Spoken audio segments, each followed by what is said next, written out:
వల్లభనేని వంశీకి సంబంధించి నిన్న అతనికి సంబంధించినటువంటి కేసులో స్టే అడిగితో ఏది అతన్ని విడుదల చేస్తానికి రెడీ అవుతున్నప్పుడు అతనికి బెయిల్ ఇచ్చినటువంటి తీర్పు మీద స్టే కోసం సుప్రీంకోర్టుకి వెళ్ళింది ప్రభుత్వం. ఇప్పుడు దాని మీద కొట్టేస్తూ సుప్రీంకోర్టు చేసిన వ్యాఖ్యల్ని సాక్షి హైలైట్ చేసింది. వల్లభనేని వంశీ తత్తులు తమ ఆస్తివాదాలను జోక్యం చేసుకుంటున్నారంటూ సుంకర సీతామహాలక్ష్మి 2025లో గన్నవరం పోలీసులు ఫిర్యాదు చేశారు. దీని ఆధారంగా పోలీసులు వంశీపై కేసు నమోదు చేశారు.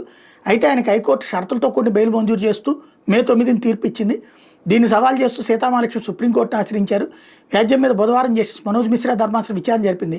వాదనలైన ధర్మాసనం వంశీకి బెయిల్ ఇస్తూ హైకోర్టు జారీ చేసిన ఉత్తర్వులు జోక్యానికి నిరాకరించింది. 2022-23లో ఘటన జరిగితే 25లో కేసు నమోదు చేయడంపై విస్మయం వ్యక్తం చేసింది.